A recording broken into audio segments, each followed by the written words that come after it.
headlines. An account of a U.S.-China military dialogue on North Korea emerges, raising speculations about what was on the table. Hyundai Motor is reportedly pushing for a second plant in the United States to meet rising demand there. 4 years after the Fukushima nuclear crisis, the cleanup efforts continue, but concerns over radiation levels also remain. Hello and welcome to ARIRANG News. Thanks for tuning in. Live from Seoul, I am Kang Chery. Senior diplomats from South Korea, China, and Japan met in Seoul Wednesday to lay the groundwork for a trilateral foreign ministers meeting set for later this month. Opening the meeting, a Korean Deputy Foreign Minister Kyung-soo expressed hopes that his Japanese and Chinese counterparts will faithfully prepare for the upcoming ministerial meeting. It will be the first meeting of the top diplomats in 3 years, and if all goes well, it could lead to a trilateral summit. The three-way foreign ministers meeting has been stalled since 2012 after Japan claimed sovereignty over the Senkaku Islands in the East China Sea, known in China as Diaoyu Islands. A senior U.S. military officer says more multilateral dialogue is key to keep an unpredictable North Korea in check and to prevent any miscalculations. The remarks follow military talks between the United States and China, where Beijing officials are usually reluctant to talk about North Korea issues. Kim Hyun-bin reports. The U.S. Army Pacific Commander General Vincent Brooks says North Korea came up in his discussions with Chinese military leaders during his recent visit to China. In an interview with the Brookings Institution's Order from Chaos blog on Tuesday, Brooks said he visited Beijing and Hainan last month and had meetings with China's top generals, but he did not elaborate on what the two sides said about North Korea. However, he did emphasize the need for dialogue between the U.S., China, South Korea, and Japan to formulate a coordinated policy to counter the North Korean nuclear and missile threat. Brooks said the regime's continual provocations and lack of transparency means there's always the potential for a military miscalculation. He added that, given North Korea's unpredictable nature, the Pacific Command remains on a so-called fight-tonight posture, and stressed that U.S. troops in South Korea are always on alert. In regards to the U.S. generals meeting in China, diplomatic sources in Washington say it's unlikely much progress was made on North Korean issues. They note that, in previous encounters, China has been reluctant to talk to the U.S. about North Korea, especially in regards to the North's leadership and internal changes inside the isolated regime. Kim Hyun-bin, ARIRANG News.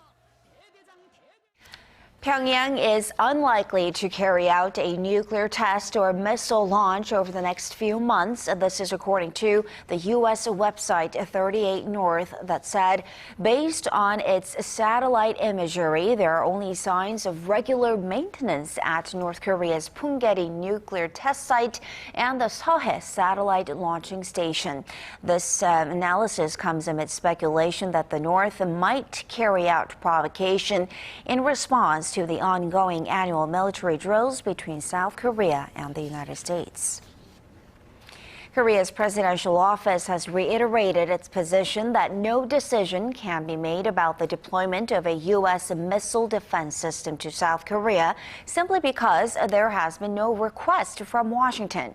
Experts say the presidential office in South Korea will likely keep the stance because talking about it publicly could affect Seoul's relations with the United States and China. Beijing has raised concerns about the possible deployment, saying it's a threat to its national security. This follows recent reports that Washington is mulling over sending the missile defense system called THAAD to South Korea in order to counter ballistic missile threats from North Korea. The flight attendant who is allegedly berated for the way she served macadamia nuts has filed a civil lawsuit in the United States against former Korean Air Vice President Cho Hyuna and the airline. The lawyers for the flight attendant claim that Cho used abusive language and violence and are seeking compensation for the, quote, extensive damage to her career, reputation, and emotional well-being. The flight attendant attendant is also claiming that she was pressured into giving false testimony about the incident to government investigators. Cho, the eldest daughter of the company's CEO, became infamous late last year after making a taxiing plane return to the gate because her nuts were not served in accordance with the first-class manual.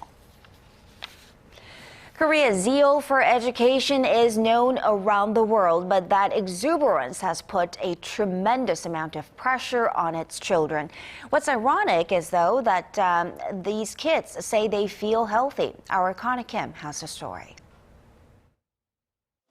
Korea is well known for its high education fever, but its school children feel highly pressured to succeed in the academic world.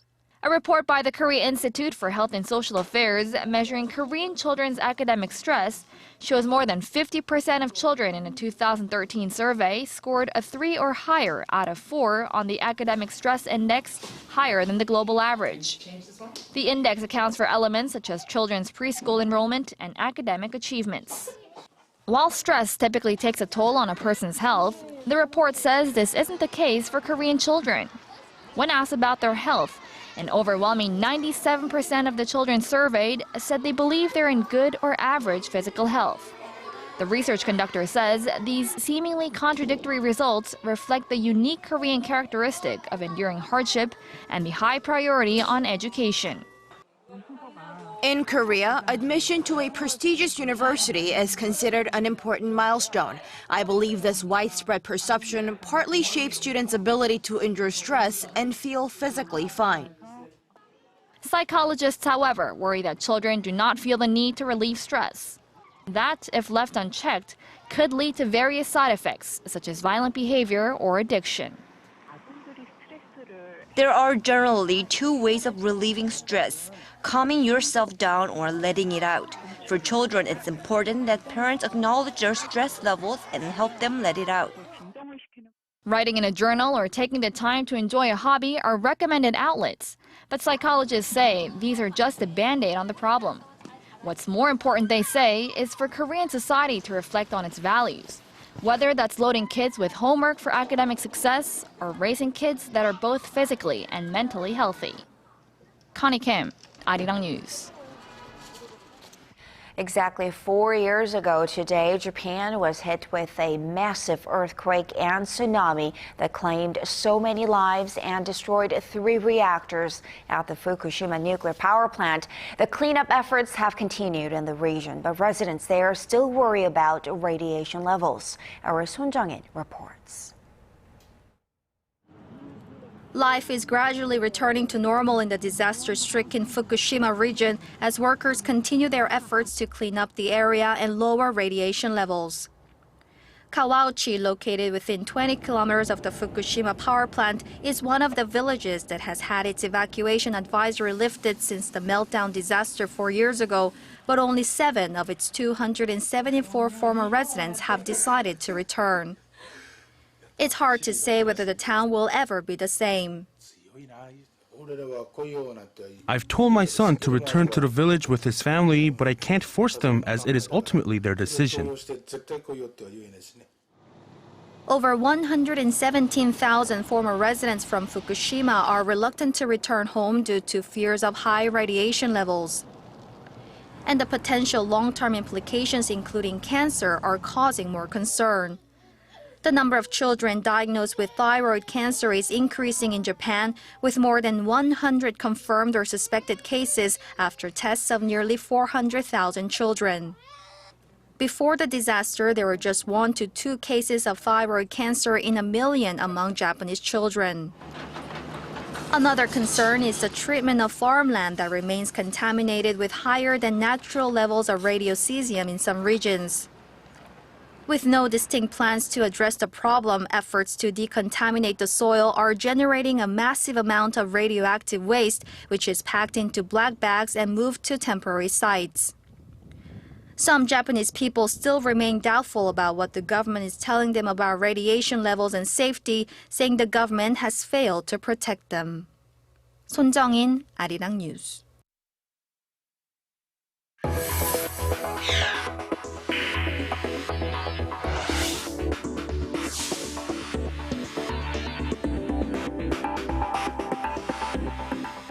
Hyundai Motor is reportedly planning to build a new second factory in the United States to meet the demand for SUVs. The company has not confirmed it, but industry sources say the plant could have the capacity to produce up to 300,000 SUVs a year. Our Kim Min-ji has the details. Hyundai Motor will reportedly build a new production plant in the United States as cheap gas prices coupled with the economic recovery is driving demand for SUVs in the U.S. market. Total SUV sales in the U.S. spiked 15% in the first 2 months of the year compared to the same period a year ago. Hyundai's popular Santa Fe model saw a 20% hike in sales to over 16,000 units during the same period. Industry sources tell Korea-based Yonhap news agency that Hyundai has finalized plans to build a new plant solely dedicated to its SUV lineup this year, with an eye on starting production in 2017. Hyundai currently has just one plant in the U.S. that only produces sedans. The sources say the plant located near Hyundai's current Alabama plant will have an annual capacity of 300,000 units. With 2 more plants planned in China and another currently under construction in Mexico, all with the same capacity, Hyundai and Kia Motors' combined total production output should top 9 million units by 2018, with overseas production accounting for 60% from the current 55%. Hyundai, however, has declined to officially confirm the report, saying nothing has been decided yet. Such a move could be seen as going against the Korean government's push to beef up facilities investment at home to boost domestic sentiment and job growth. Kim Min-ji, ARIRANG News. Mortgage loans extended by local banks here in Korea went up significantly last month on the back of a low interest rate and robust home transactions. The Bank of Korea says mortgage lending jumped over $3.5 billion in February from the month before. That's more than 3 times larger than the average growth seen in the month of February between 2008 and 2014. Korea has once again been named as the country with the fastest internet connections in the world. Global statistics portal Statista says broadband internet speeds in Korea stood at around 25 megabits per second as of the third quarter of last year, more than 5.5 times faster than the global average. It was followed by Hong Kong, Japan, and Switzerland. Korea also has one of the highest internet penetration rates in the world, with 9 out of 10 Koreans using the net. There's a place called the Culture and Creativity Fusion Center in Seoul that recently opened its doors. Anyone can go to the center and use the equipment there free of charge to produce new content. Our Chi Myung-gil has more. In this studio, dancers' graceful movements are recorded by a computer using motion capture technology. With the digital 3D models that are created, people can study the choreography or create something new. Here, anyone who has the skills to shoot and edit films can come and make their own movies. At the new cultural center, people can do anything from produce records or a broadcast to make a film or performance. There's even one-on-one mentoring for anyone who's interested in creative work but needs a little advice. And the best part is that all of the facilities are available for free. The government and entertainment companies are giving opportunities to people who are willing to do business in the cultural realm by providing them with such facilities.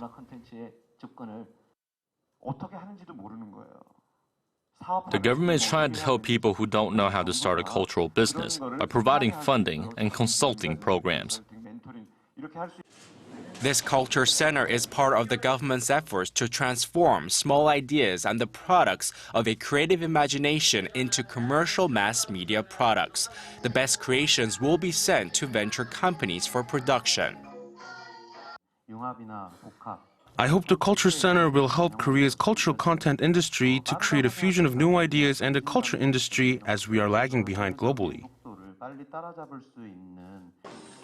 To broaden the platform for the development of new cultural content, the government plans to open a Culture and Creativity Academy by the end of 2016 for research and development programs and to foster new talent. By the end of 2017, the so-called K-Culture Valley will open with a multifunctional performance hall, a pop music-themed amusement park, and a Hallyu street where tourists can enjoy elements of Korean mass media and pop culture. 김영길, ARIRANG News. It's a World Glaucoma Week, and in line with that, we have a special report on this disturbing disease. What's scary is that a lot of people don't even realize that they have it because there typically are not any early symptoms. And now there's some worrying news for young Koreans. Won Ji-hyun has a story. Most people don't see it coming. Glaucoma is a potentially blinding disease that's often called a silent thief of sight because it can strike without warning. Glaucoma occurs when the fluid pressure inside the eye builds up over time and damages the optic nerves. This can first lead to a loss of peripheral vision, but if left untreated, it can eventually result in permanent blindness. What's even more concerning is that the disorder, once thought to be prevalent mostly among the elderly, is now becoming a problem for young people as well. The latest data from Health Ministry-designated eye hospital Nune Eye Hospital shows that the number of Koreans with glaucoma in their 20s and 30s has more than doubled over the last 5 years. Doctors say that although there's no cure for glaucoma, early detection and treatment can help slow down its progress. Dr. Sung Kyung-lim of Asan Medical Center says that no matter their age, people should have their eyes checked regularly. People who are experiencing farsightedness because of aging, or people with a family history of glaucoma, diabetes, or high blood pressure should go get a more thorough screening.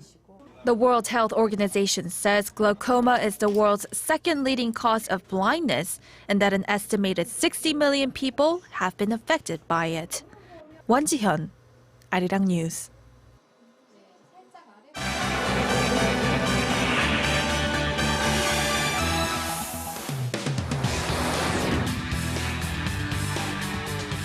Following marathon talks in Brussels, EU finance ministers have given the green light to invest some $340 billion into the Eurozone economy. To tell us more, Paul Lee is joining us from the News Center. Paul, give us the details of this major investment plan. Well, it's a 4-year plan outlined by the European Commission, and it calls for the backing of riskier projects from airports to railways. Now, EU officials say this move is in response to the drop in investment following the 2008 global financial crisis, something that has even been described as the main handicap of the European economy as it pushes towards recovery. Our Shin Se-min has more. The European Union has decided to set up a 4-year, $340 billion investment plan in order to help revive its struggling economy. The agreement on the so-called European Fund for Strategic Investment was made during an EU finance ministers meeting in Brussels on Tuesday. The investment plan is the answer we need to confront the main handicap of the European economy, a lack of investment. The decision still needs the approval of the European Parliament.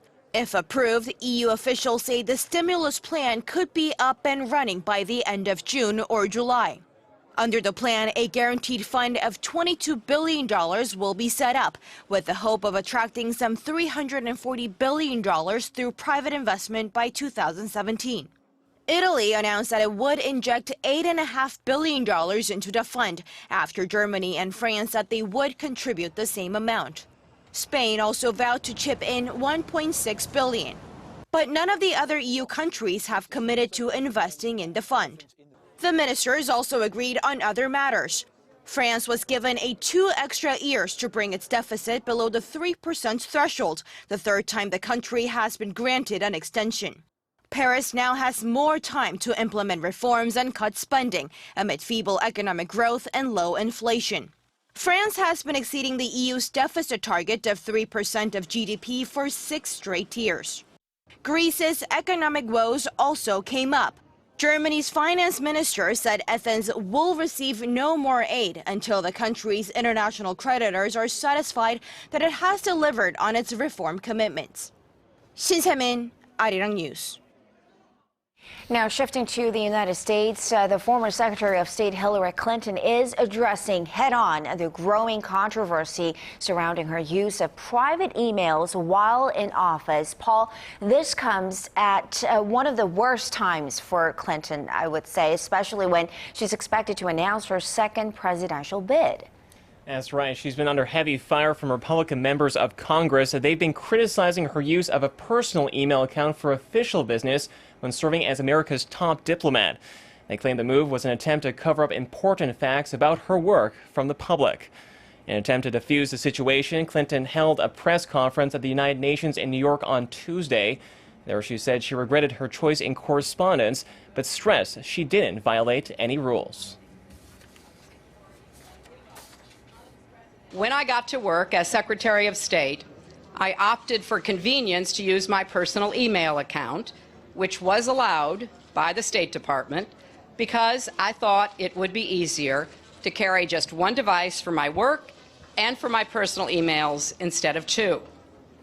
Looking back, it would have been better if I'd simply used a second email account and carried a second phone, but at the time, this didn't seem like an issue. Clinton also explained that of the 60,000 emails she sent and received, about half went to the State Department, while the others were not related to her work. She also insisted that no classified materials were ever sent via her personal emails. Clinton is presumed to be the front runner for the 2016 Democratic presidential nomination. Now, UN Secretary General Ban Ki-moon is set to depart for Japan to attend a symposium there on the 70th anniversary of the global body. All eyes are on whether the UN chief will address Tokyo's wartime history when he speaks at this event. Right, the Secretary General is scheduled to make a speech in Tokyo alongside Japanese Prime Minister Shinzo Abe, and is expected to be a tense scene between the two leaders, as Ban is under pressure to call on Japan to sincerely recognize its history during World War II, including the comfort women issue. Japan and the United Nations University in Tokyo will co-host a symposium next Monday to commemorate the 70th anniversary of the founding of the UN. Japanese officials say Abe plans to speak about his country's contribution to the world body, as well as reforms for the Security Council. Ahead of the symposium, Ban is scheduled to attend the 3rd UN World Conference on Disaster Risk Reduction, which opens this Saturday in Sendai. This will be Ban's 4th official trip to Japan after 3 consecutive annual visits between 2009 and 2011. And finally, Paul, British artist Sarah Brightman is hoping to become the first professional singer to not only visit but also perform on the International Space Station. Talk about an exclusive venue. What's the timeline for this unique space mission? Well, the famed soprano says she expects to blast off into space later in September for a 10-day stay on the International Space Station. And though she's still working on the music, Brightman says she can't wait to sing in zero gravity. On Tuesday, the 54-year-old singer updated the public on her space training, which includes Russian language lessons and intense physical drills. Speaking in London, Brightman said she believes it will be an experience of a lifetime. I have mentioned that I would like to sing something from space. An engineer or somebody in sciences or biologists will go up and do what they can and their experiments. But with me, really, all I can do is do what I do, and that's sing. So we're trying to work this out at the moment. We're working on the music for it, and we're trying to work out all the technical details. If she does go through with the mission, Brightman will become the 8th space tourist to the $100 billion research station. The trip is being organized by U.S.-based firm Space Adventures. Brightman also said she was funding the space trip by herself at an estimated cost of $35 million US. All right, Paul, got to leave it there. Thank you so much for those stories, and we will see you again in 2 hours.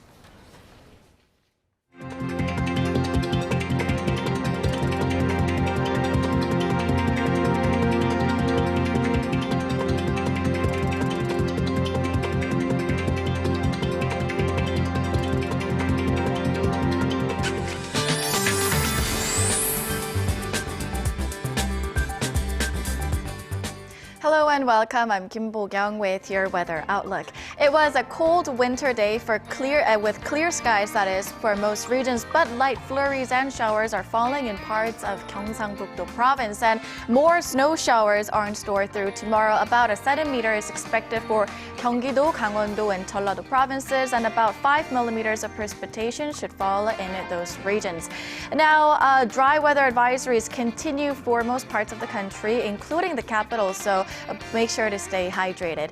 Other than that, it looks like the cold snap should continue through tomorrow morning, but things will get back to seasonal averages by the afternoon, so be aware of the big gap in numbers between the day and night.